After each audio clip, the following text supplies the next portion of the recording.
It is time for the Board of Education Board Wrap-Up Show for the month of December 2012. We'll talk about not only the December board meeting, but we're going to go back to the November board meeting as well. And first of all, we wish you happy holidays from the Ponca City Public Schools. Dr. David Pennington, our superintendent, is our guest. And we had a board meeting in November, and unfortunately we didn't have a chance to record a program, but I know that there was an important bond issue that is going to be voted on, and you wanted to discuss that a little bit. Well, on February the 12th, we will have a bond election for a neighborhood of $17.5 million. It is it's a series bond issue, and what that means is there are actually three different bond issues that are being passed at that time. They're all bonds that will be sold and will mature over 5 years. The first bond will be sold sometime during 2014. The second bond in 2015. The third bond in 2016. What those dollars excuse me, what those dollars will allow us to do, Phil. Again, these are kind of round numbers. $9.5 million of that will be used for construction projects. We are going to eliminate the portable buildings at Trout and Woodlands, so we'll replace those with new classroom construction. That's been a goal of this district for a long time, and some of the people may remember that Dr. White's last bond issue, that one of the projects that was a part of that was at that time they hoped to, by redoing Roosevelt and making it bigger and redrawing the boundaries for the school district, for the elementary districts, that you would pull more students into Roosevelt, and that would eliminate the need for portable buildings at Trout and Woodlands. Of course, the bond issue passed, the merger occurred, and then we had a lot of things happen in our community as far as student numbers and those kinds of things. So, we lost about 400 students out of the district, which is why we ended up closing Washington Elementary. Well, once we did that, we didn't have the classroom space available in order to eliminate those portables. So, but what this will do will allow us to do that and add on to the existing buildings we have. So we think that's a real positive project. We're also going to address handicap accessibility issues at our three older elementary schools, Woodlands, Trout, and Liberty. For those of our viewers that maybe didn't go to school there, or their children have never been there, in those three elementary schools, the cafeterias are downstairs. And so if we have a student who, let's say, is a wheelchair student, and they live in the Trout, Woodlands, or Liberty district, they don't go to school at Trout, Woodlands, or Liberty. And we've done that for a long time, and it's worked. But the American Disabilities Act has been in effect now for, I don't know, 25, 30 years. And it's really about time that we did something about that. A student who lives within a particular school attendance zone shouldn't have to transfer to another site because that site's not handicap accessible for them. We've also, if you think about Woodlands, we've got some steps that you have to climb up. We're going to eliminate those steps and kind of level that out a little bit. The same thing is true with the gymnasiums and the stage areas at those sites. They're not that way at Liberty, but at Woodlands and Trout, you can't get to the gyms without going downstairs either. So we'll put chairlifts in for the gymnasium, and so kids can go to those schools and participate fully in the educational opportunities of their neighborhood school. It's also a parent issue. It may be a situation where maybe a child is not handicapped, but their parent is. And so if you have a child at Liberty and they're in the we actually have classrooms down in the area where the cafeteria is. If you were a parent and we had a back to school night or whatever event, you couldn't get to your child's classroom because you can't get downstairs. So, so we'll address that issue. Also at Woodlands, Trout, Liberty, and Union, we're going to move the offices. Again, Those of people that are familiar with those sites know that when you walk into those schools, with the exception of Liberty, you actually walk into the building. You have a hallway where you can go right or left, or you can walk straight on into the office. Pretty common school design when those buildings were built 60 years ago. What we'd like to do is to move our offices to the front of the building, similar to what we did at West, so that when you walk into the building, after school has started, you have to go into the office before you can get into the rest of the building. So that you have to check in, you have to get your visitor's badge, you have to do those kinds of things. We just think that's better administration. We think it's safer to do that. It allows us to make our offices a little bit bigger. At Woodlands and Trout, it kind of dramatically affects what those buildings look like. Liberty, the office at Liberty is already in the front of the building, but when you walk in, you have to make a slight turn to the office. We'll just expand it a little bit to fix it. And then at Union, we're going to bring it to the front. We're actually going to take a classroom. Union doesn't have a whole lot of space up front to work with, so we'll make an adjustment there. And then because of that, we'll actually add a classroom at Union, because we're going to take a classroom out for an office. We'll actually again add, in addition to the portable classrooms we're replacing, we'll replace the classroom we're taking out for offices. So that's what we're doing at those sites. And then at Lincoln, it's hard to believe, but Lincoln's almost 20 years old. And so it's time for us to replace the HVAC system. And we're going to do that. We're also going to put a new roof on Lincoln. It's time to put a new roof on, so we'll put a standing seam metal roof on that building to make so that it will look like kind of what we've done across the district with older buildings. So that's what it's basically. That's the kind of the construction projects. And then at the football stadium, we are going to build a new restroom facility on the home side of the stadium. For anybody that's been to a ball game at Sullins, our restroom facilities are, I guess the best term I can think of is an embarrassment. We did some work about 6 or 7 years ago in there trying to help us with we have some backup issues when we have a crowd of any size. We'll have some backup issues. It has to do with the size of sewer pipes and those kinds of things. So we're just going to eliminate those restrooms. Actually, what we'll do, that they're on the concession stand is on the other side of those. So we'll expand our concession stand area, give the band parents more room to store materials and those kinds of things.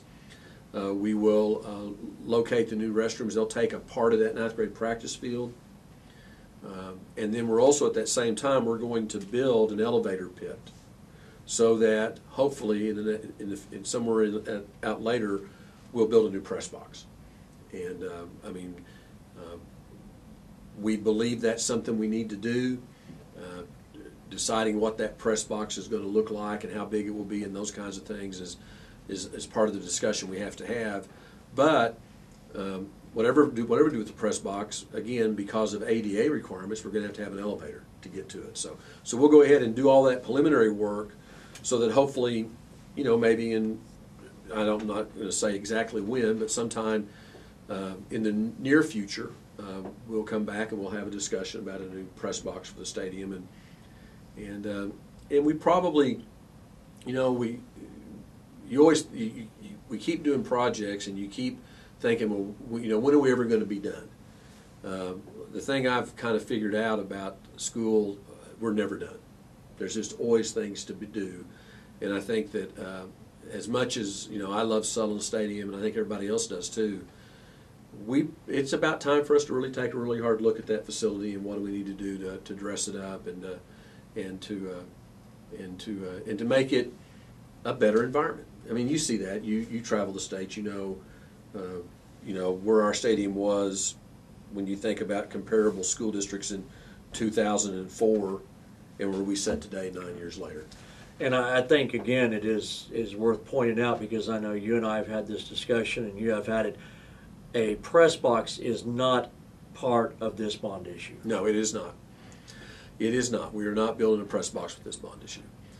The rest, we have another $6 million in that neighborhood somewhere that's going to go for technology and textbooks and supplies.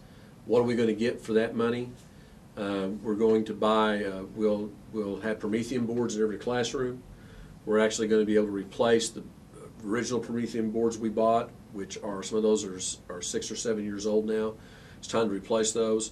We'll refresh our computers. That's a program we've had here for a number of years, where every 4 years we replace computers in the various buildings across the district. We're going to expand our laptop initiative so that we'll have laptops grades 8 through 12. We're going to buy iPads for every other classroom at West and every other classroom at the elementary sites. And then we have a lot of software licenses that we have that allow us to operate all the very different software programs that we use for instruction. And then we're going to also purchase electronic textbooks so that you know, when a student, a high school student, their textbooks, we're doing that now with 9th and 10th graders, but this will be all, for every student 8 through 12, all their textbooks will be on their laptops. And you know, people have asked me about that. Was that save you any money? The answer is no. The textbook companies figured it out pretty quick, you know, that it's in their interest. If a paper textbook is $50, then the electronic textbook is going to be $50. The advantage to us is they can't lose that electronic textbook. So, you know, usually when you buy textbooks, you always buy extras because you know you replace textbooks every 7 years. You know, over a 7-year time period, you're going to have about a 10 to 15% loss of books. So the one thing electronic textbooks allows us to do is to buy the textbooks, and we don't ever have to worry about them getting lost or damaged or anything like that. You mentioned the moving of offices to the front of schools, and some people may not understand the total principle behind that, but you mentioned West. East is a good example, and the Allen Robson Fieldhouse is an excellent example of moving people to the front of a building, and it has everything to do with security, right, which is now really one of the main focuses of your job and of your right, principals. You know, it creates a more secure environment. And again, we just live in a world today that we need to make sure that anybody that walks into our buildings, that we know they're in the building. And that especially, you know, we have signs that say visitors report to the office. But we have a lot of people that don't do that. Now, they're not ill-intentioned people, but, you know, it's a parent that knows in a school district our size, where you know your school so well, you know where the 3rd grade classroom is. And a lot of our parents don't think anything about walking in the building and walking directly to that classroom without ever checking in through the office. And they don't think about what that does to security, or how it makes it difficult for us to maintain the safety in our building. So by relocating our offices and making sure that everybody that comes into the building goes through the office, that everybody that goes into the building wears a visitor's badge, so that our students know that every adult should either have a school badge that identifies them as a school employee, or a visitor's badge that identifies them as a visitor. It just helps. It just helps makes our schools more secure, and which makes them safer environments. It makes it less likely that we're going to have an incident. Absolutely.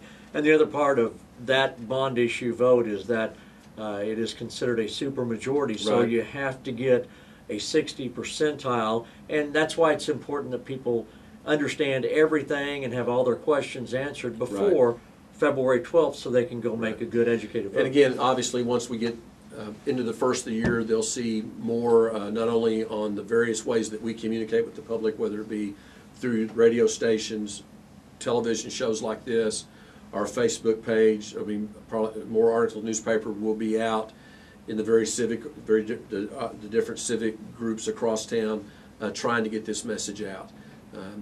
It is a revenue or a tax neutral vote, in that we currently have a sinking fund mill levy of 22 mills that we've had in this district since probably 1995, in there somewhere. And so we, when we put our bond projects together, we make a long list of things we'd like to do, and then we get together with our financial advisor and say, if our mill levy stays at 22 mills, how much money do we have available each year? And we structure our bond issues to be in compliance with that. One of the questions I get asked a lot, Phil, is, so how do we compare?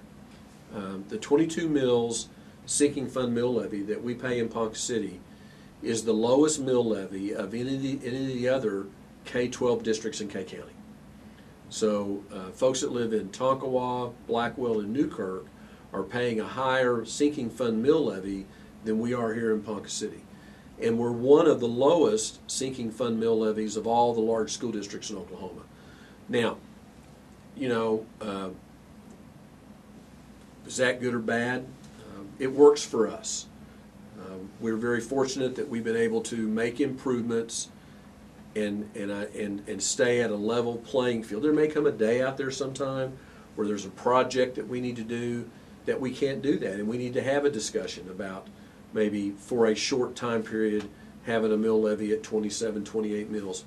But we don't need that right now, and I really think with good planning, and as long as we keep passing our bill levies, what will get you in, what gets, from my perspective, what gets you in trouble is if you don't pass a bond issue, your mill levy sinks.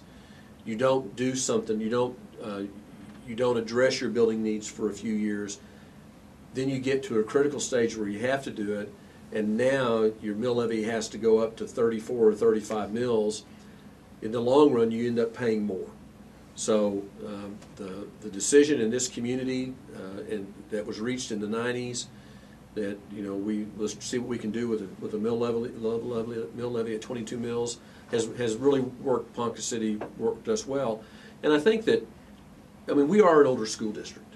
We haven't had, with the exception of what we've done at Garfield, we haven't really built a new facility in this community for a long, long time.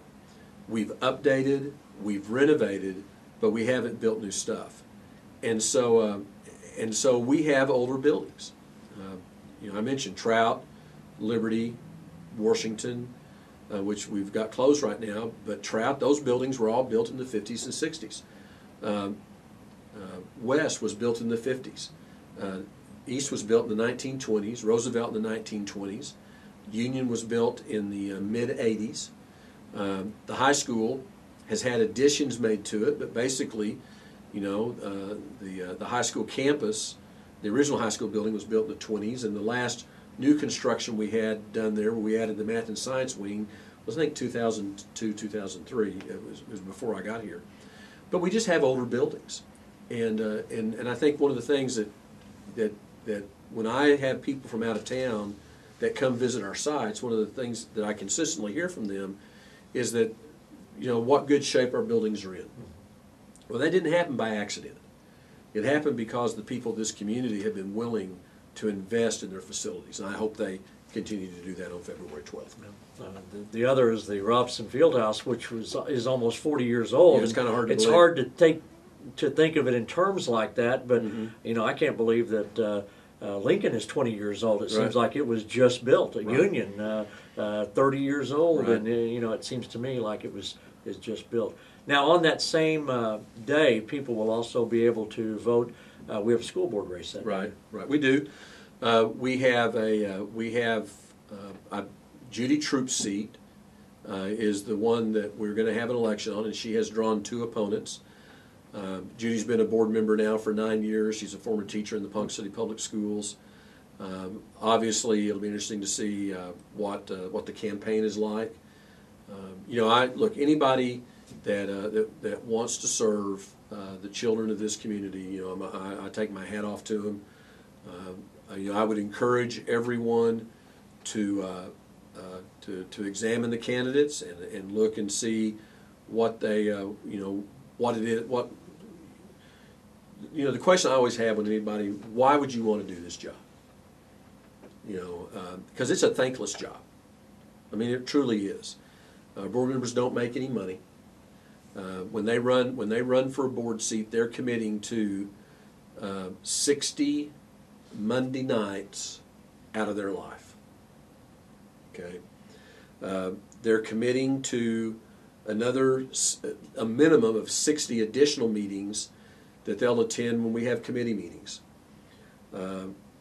They're committing to reading a lot of material that we send out to them. They're committing to making decisions about things that they really don't know a whole lot about. And they're committing to lots of phone calls from parents who want them to solve a problem right then. So it's a tough job. I think it's important that people that serve on the board be people who are committed to public education. We are a public body. We are a school board for the public schools of Ponca City. We're not higher ed. We're common ed, and we are for public schools. That's what we exist for, to educate the children in this community who attend our public schools. And it's kind of interesting. You look across the country, and school board races have the last few years. You're seeing you've seen a lot of pro-charter people who have run for boards. You're seeing private school people that are running for boards. You've seen pro-voucher people that are running for boards. You've seen a whole slew of folks who, from my perspective, aren't supporters of public schools. And I always wonder, if you're not a public school supporter, why would you want to serve on the Board of Education? I don't understand that. You see a lot of anti-tax people that are running for school boards across the country. Of course, in some places that is interesting. It doesn't matter in Oklahoma because our local board doesn't have any taxing authority. The Board of Education, there's not a thing the Board of Education can do to affect the revenue that schools receive. Now, they do call for bond elections, but all they do is put the issue on the ballot. It's up for the citizens to decide whether or not that bond issue passes. It's not that way in every state. In some states, the local board can actually raise taxes a certain amount without a vote of the people. We don't allow that in Oklahoma. So we don't, probably generally in Oklahoma, you won't see a lot of people who are running for a school board because they want to drop property taxes. So, that's usually not an issue for us. So we'll see. I don't know the other two candidates very well. In fact, I don't really know them at all. Sometimes when people decide to run for the Board of Education, in the past I've had them come by and visit with me beforehand and let me know they're going to run and talk about a few things about, how does the job work and what do they do. Because most people don't really know what it's like to be on the school board. They think their job is to go out and make sure that teachers are teaching right. Well, no, that's not the school board's job. They don't do that. That it's their job to make sure the buildings are clean. No, they don't do that. What the board does, the board sets policy. This is our policy. Establishes goals for the district, and then they hire a superintendent to run the schools. So, and sometimes when people find that out, they decide they don't really want to do that. Maybe I've been in other communities where somebody wants to run for the board because they want to fire the football coach. Well, okay, you don't do that. That's not your job. Or they want to hire the football coach. Well, you don't do that. What the Board of Education does is they approve the superintendent's recommendation to terminate employees, and they approve the superintendent's recommendation to hire people. Now, they could not approve that, and obviously if they were to not approve hiring someone, that person wouldn't be hired. We'd have to go to the next candidate. But they don't interview, they don't make that decision in the same way that people typically think of those decisions being made. Our boards are lay boards. So and sometimes you have those conversations. People decide to run for the board, sometimes they go, well, I really don't think I want to do that.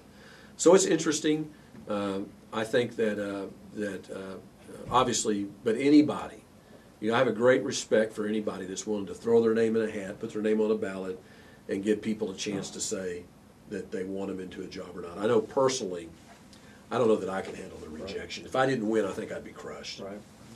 Now, we might mention that Mr. Riley was unopposed, so Right. he will be back for his full term. He will work. He now has 3 years left in an unexpired term. So, and I think Robin is a good example of that. The other day, Robin and I were talking about what it's like to be on the school board, and I know that he had some individuals contact him who were thinking about running for the board this last time. Just kind of said, well, what's this job like?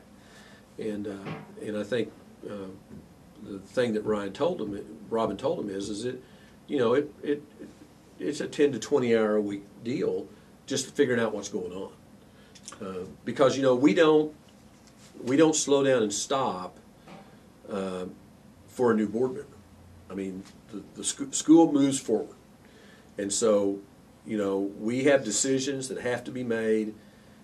Typically, a new board member comes in March. Well, that person is going to walk into a full agenda in that March meeting, and a lot of times they've just raised their hand and said, "I do," and they've got in front of them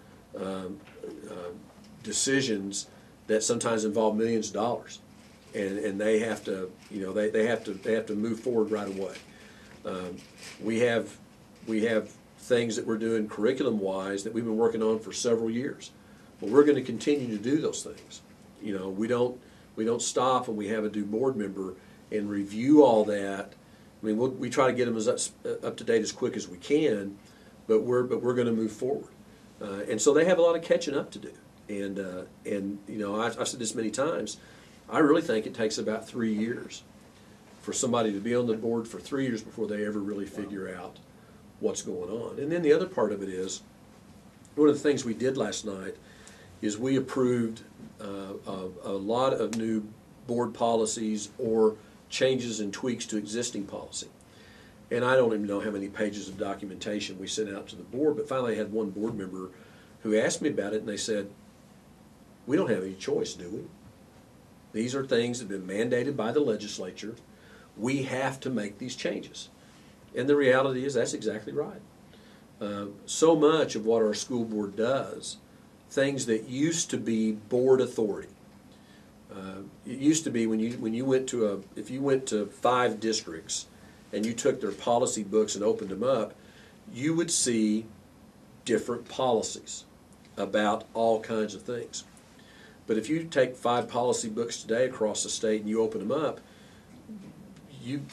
all you got to do is change the name on the front cover. The policies are the same, and that's because of dictates by state law, dictates by the State Board of Education, or dictates by this federal government.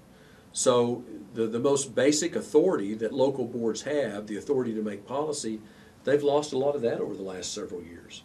So that you have the guys at 23rd Lincoln. Not only do they make curriculum decisions, they're also making board policy decisions. And so at the end of the day, board has an important role. They try to advise us, give us guidance as to what directions we head with things. They do serve as a sounding board for the community. But at the end of the day, a lot of the things that people don't like the most are things that are completely out of our hands. We're in the process right now of implementing a Common Core curriculum. And I can tell you that staff's a little leery about that. We've talked to them and worked with them for the last 2 years on Common Core. Tried to explain that. We haven't even started to try to explain Common Core to parents yet. And occasionally somebody will ask, well, what if we don't want to do this? Well, we don't have a choice. The state of Oklahoma, 4 years ago, made the commitment to adopt the Common Core.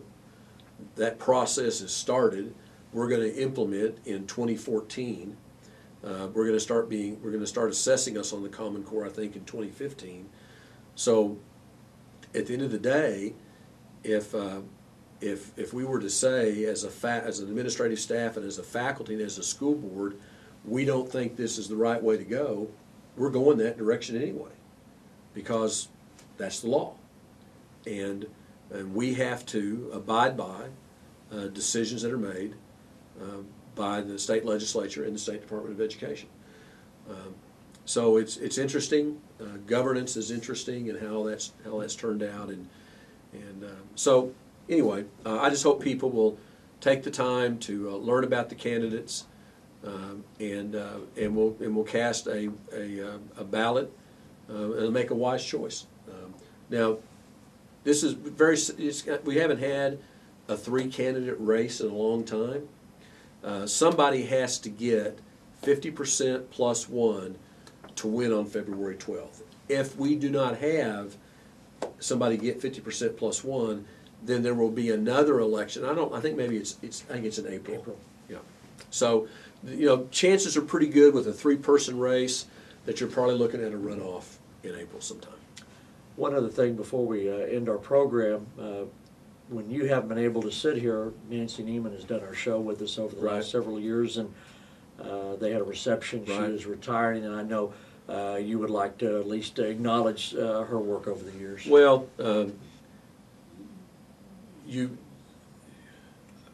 when you're in a job like the one I have, you're only as good as the people that you work with. And one of the things, there were lots of things that made Ponca City attractive to me back in 2004 when I was looking for an opportunity to do something a little bit different from when I was over at Blackwell. Obviously, Ponca City has always had a reputation as a quality school district with great parents and great kids. The teaching staff was solid. What I quickly found out when I got here, and you kind of know but you don't know, was that we had great central office staff. That you had people that knew their jobs, were confident in their jobs, were respected across the state, and who made great decisions. For 9 years, I haven't had to worry about anything in the area of the financial work of the district or involved with personnel. I knew that we were out recruiting the absolute best people we could find, and I knew that we were abiding by the laws of Oklahoma as far as our financial practices. And that's because of Nancy. She did a tremendous job. It was just so nice. And it's not that I worry now. I mean, Brenda Story has stepped into the financial part of that position. Shelley Harrod is now our director of personnel, and they'll be fine. But there's a learning curve, and so I know that I'm going to spend more time with school finance and personnel, at least for a little while, until those people get up to speed. But Nancy did a great job for us, and we've lost a lot of good people here the last several years. Dr. Serber was a big loss. We lost a lot of institutional knowledge when Dr. Serber left. Dr. Simpson was a big loss. He'd only been in the district 3 years, but he stepped into Dr. Serber's role and hit the ground running and made some changes that needed to be made. And now we're losing Dr. Niemann, who is retiring in December, and then Jean Gatton, who is our director of curriculum, has announced that she's going to retire in May. So I'm kind of scratching my head and going, I don't know, I don't know. This job's going to be a lot tougher, just because I don't have the great. Again, we've got good people. I don't want people to think that we're panicked, because we're not. We're going to move forward. We'll continue to do things well. But we've really lost some superstars, and I think that there have been so many good people in Ponca City for so long, so many quality teachers and so many quality administrators that this community doesn't understand how lucky they've been. They just don't understand. I assure you that it's not this way everywhere. And we've been very fortunate, and I hope that those of you that see Nancy over the next, you can't see her after the first year because she's going on a month-long trip to I think Key West is what she said. They're going to head to Florida for a month and take it easy. So, but when you see Nancy, if you would tell her appreciate her job well done, and I give her credit for being willing to step out and throw her name into the political arena. And again, she didn't need to do that. She's ready to retire. She's got grandkids to take care of. But she did that because she cares about children. And she's concerned about where we're headed as a state and where our common education system's headed. Are we willing in this state to adequately fund our common schools? Because we're not now. The political rhetoric may be that well, we're funded or we're doing the best we can or that kind of stuff. But the reality is we're not. And we're not even keeping up with our neighboring states. I don't care what they spend in New York to educate a child. I do care what they spend in Arkansas, and I do care what they spend in Kansas and New Mexico and Texas, because those are the people we compete against for teachers. And the reality is, while it's a global economy, most people who grow up in Oklahoma are going to stay in this area and going to work for companies that are in this geographical region. Well, so a student from Oklahoma is going to compete with a child from Arkansas, Kansas, New Mexico, Texas. If those children have had, $1,000 more a year spent on their education, that's going to be $13,000 more over an education career. I promise you that $13,000 is going to make a difference. And so, and you can overcome some of that, but I don't know. At what point do we come to the realization that we're having a negative effect on the future of this state because we're not committing the resources we should to our K-12 schools? That's what's sad about it is it's a political decision. And because I think if you ask most people, if you did a survey and you said, do you want to have, do you want to have the best education system in the United States? Our people absolutely want to have the best system. And so I don't know. But anyway, but I appreciate Nancy being able to step up and fight that battle. She didn't win, but she fought. Merry Christmas. Thank you. Merry Christmas to everybody, and we'll come back in January and visit with Dr. Pennington again.